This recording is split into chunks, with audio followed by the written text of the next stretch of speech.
වීරයෝ නම් වරේ පුතේ. වීරකම තියෙන්න ඕනේ මේ කැත්තක් අරන් කාටට කොටන්න නෙමෙයි. ඒක වීරකම නෙමෙයි. වීරකම තියෙන්න ඕනේ. පෘථග්ජන ගෝත්‍රේවත් බින්දිලා නැහැ සමහර විට තාම. ඒක නිසා කාමයේ දුරු කරගන්නවා කියන එකක් ගැන දන්නේ නැහැ. ඒත් බුදුන් සරණ කියන එක හරියට දැනගෙන, ඒ කියන්නේ දැකලා නැහැ. දැනගෙන. මාර සරණ කියන එක හරියට දැනගෙන. මරුණත් මම මාරයාගේ සරණ යන්නේ නැහැ කියලා.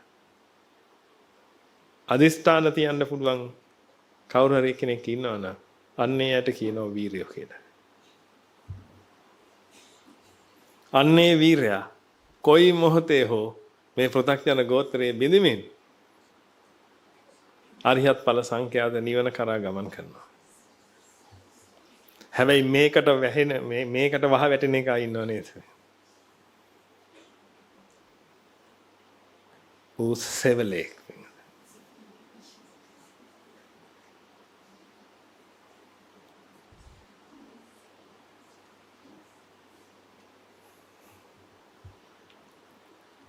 මට ඔබ හිතනද නෑ මෙයා තමයි වීරයා කියලා.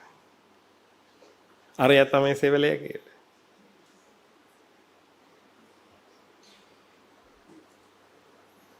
ඒ නිසා වීරිය වඩන්න පුළුවන් ධෛර්ය සම්පන්න තරුණයන්ට මාර යුද්ධය අවසන් කිරීමට ආරාධනා. ඕකට තමයි භාග්‍යවතුන් වහන්සේලා දේශනා කරන්නේ ආරභත නික්කමත යුඤ්ජත බුද්ධ ශාසනය කියන. මේක පෙන්දන්ට කරන්න පුළුවන් වැඩක් නෙමෙයි පුතේ.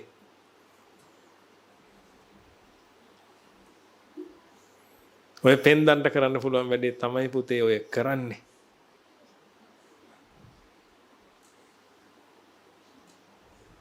අමනාපෙන්න එපා මං එහෙම කිව්වට.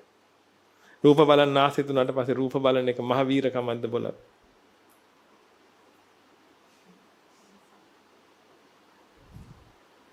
රූප බලන්න ආස හිතෙද්දි නෑ මම භාග්‍යතුන් වහන්සේට ද්‍රෝහි වෙන්නේ නෑ කියලා අදිස්ථානේ. භාග්‍යතුන් වහන්සේව හොයන යමෙක් ඉන්නවනම් නිවන හොයන යමෙක් ඉන්නවනම් අන්න ඒ කෙනා දිනනවා. ඒ කෙනා විතරයි බුදුන් සරණ යන්නේ.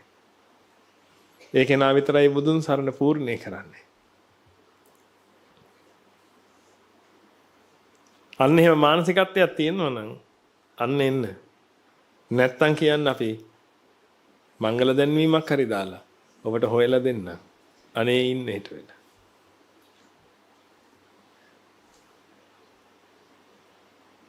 ඇත්තටම පින්වතුනි අපි නිවන් දකින්න මිනිස්සු තෝරනවා. තෝරන්න දෙයක් නැහැ තේරෙනවා. එනවා හැමෝම පින්වතුනි.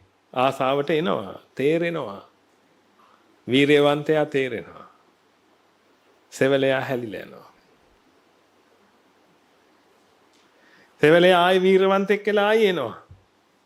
ආයි සෙවලුනොත් ආයි හැලිලා යනවා. එතරයි සෙවලයා කියලා එක්කෙනෙක් නැහැ. වීරවන්තයා කියලා එක්කෙනෙක් නැහැ. හේතුන් පටිච්ච සම්භූත. ඒ නිසා වීරයෝ ඉන්නවනම් අන්නේ වීරයන්ට ආරාධනා. මාරයාගේ සරණ යන්නේ නැහැ. ඒ කියන්නේ මාර සරණ නොයමි.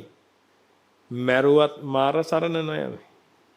ඒකයි පින්විතනේ මේ බුදුන් සරණ යනවා කියන්නේ භාග්‍යතුන් වහන්සේනේ මිනි මරණට නෙමෙයි. බුද්ධ ශාසනය රකින්න කියලා අන්නේ ශාසනයන්ට ගරහනවට නෙමෙයි පින්විත.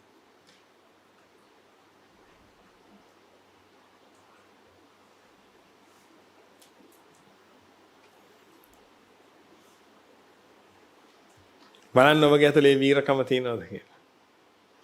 ගන්න බලන්න අදිස්ථානයක් ගන්න පුළුවන්ද කියලා බලන්න අදිස්ථානයක් අදපට. රූප දකින්න කැමැත්තක් ආහම. මේ කියන්නේ රූප දකින්නකොට ඇද්දක පියා ගන්න කියලාද මේ කියන්නේ?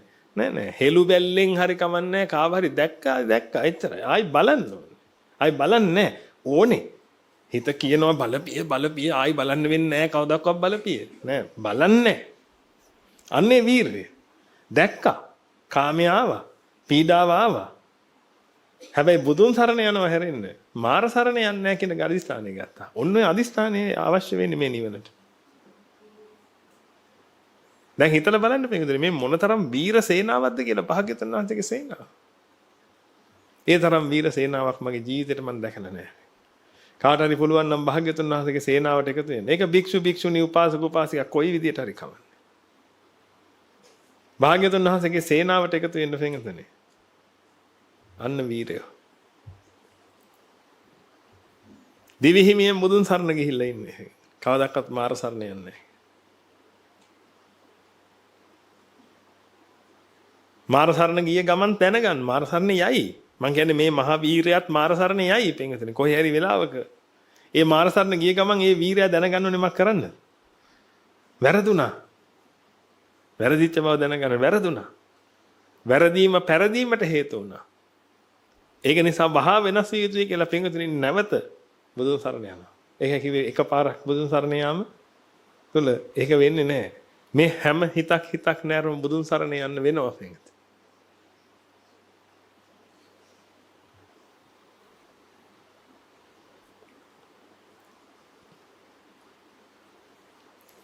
දැන් නිකම්ම හිතලා බලන්න.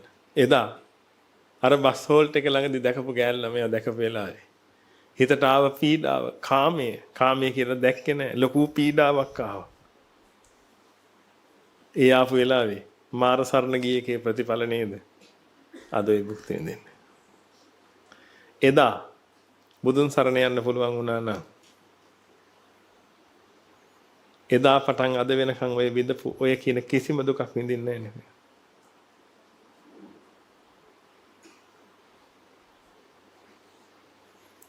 ඔබගේ ජීවිතේ හැම තැනටම මෙන්න මේ හන්දිය දාලා බලන්න. මේ හැම තැනදීම ඔය ජීවිතේ වෙච්ච හැම දෙයකදීම ඔබ මේ පැත්ත තේරෙන්නේ. කරන්න දෙයක් නැහැ. වෙන පැත්තක් දන්නේ නැති නිසා මේ පැත්ත තේරුණා ඉවේ. ඒක නිසා මේකම කළා. මේකම කළා විතරක් නෙමෙයි මේකම රමණය කළා. මේක සමාදන් වෙලා ලෝකයාව මේකෙම සමාදන් කෙරෙව්වා.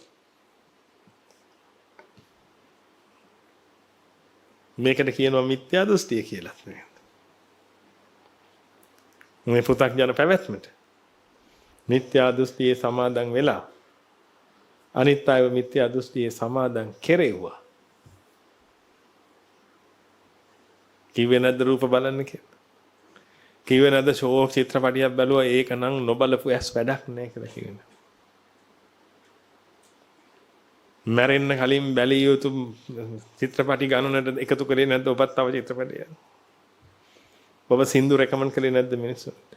සංගීතය රෙකමන්ඩ් කළේ නැද්ද මිනිස්සුන්ට? ඔබ මිනිස්සුන්ට සින්දු කිව්වේ නැද්ද? මිනිස්සු ලවා සින්දු අස්සව ගත්තේ නැද්ද? සින්දු රමණය කළේ නැද්ද?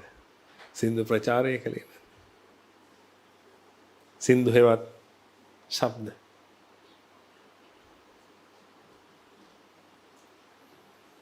ඔබ මේ ගන්ධ ප්‍රචාරය කළේ නැද්ද?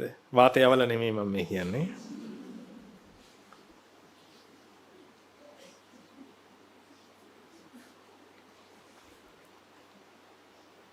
මේ ගන්ධයට කත් ඇද්දේ නැද්ද? මේව වර්ණනා කළේ නැද්ද? සමාදන් කෙරෙන්නේ නැද්ද මේ? දිව රසය අර රෙස්ටොරන්ට් එකේ කෑම රහයි. මේ රෙස්ටොරන්ට් එකේ කෑම රහයි. අර කෑම කියලා වැඩක් නැහැ. එදා හදපු කෑම ෂෝක්. කිව්වද නැද්ද ඔක්කොම? ඔබ මිත්‍යා දෘෂ්ටියේ ඉඳගෙන ඔබ ලෝකයාව මිත්‍යා දෘෂ්ටියේ සමාදන් කෙරෙව්වා.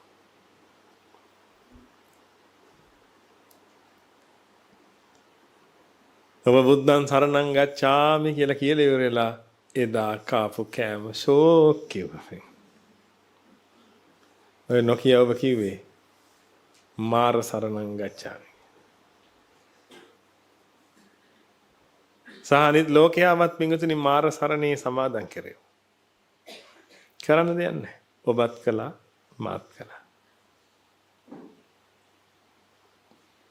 මේ පු탁ජන ගෝත්‍රයේ විඳ ගන්නකම් ඔබ අපි හැමෝම ඕක තමයි රස්සාවට කරන්නේ. ඒ නිසා මේකේ දොස් නැගිය යුතු යමෙක් නැහැ. අහවලාට දොස් පවරන්න ඕනේ කියලා දොස් කියන්න ඕනේ කෙනෙක් නැහැ පින්ගත. දැන් දොස් කියන්න කෙනෙක් හොයාගන්න එපා. මේවා අපිට කවුරුත් කලින් කියලා දුන්නේ නැහැ කියලා දුන්නා නම් අපි බේරෙනවනේ. අපි දානමාන කොච්චර දුන්නාද අපිට මේවා කවුරුත් කියලා දුන්නේ නැහැ. එහෙම කියන්න එපා.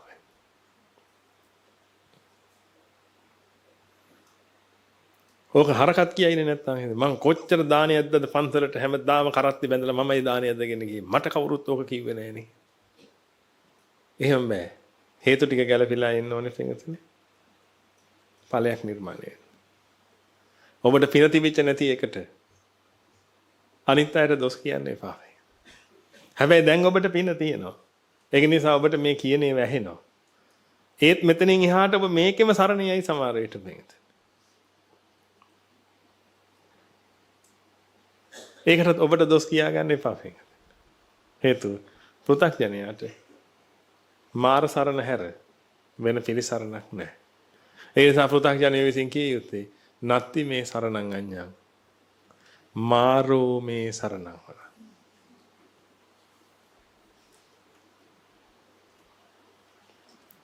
යම් දවසක මේ පෘථග්ජන ගෝත්‍රයේ බිඳගත්තට පස්සේ ආර්ය ජාතියේ ඉපදුනාට පස්සේ අන්නේ කෙනාට කෑ ගහලා කියන්න පුළුවන්. නත්ති මේ සරණං අඤ්ඤං බුද්ධෝ මේ සරණවර.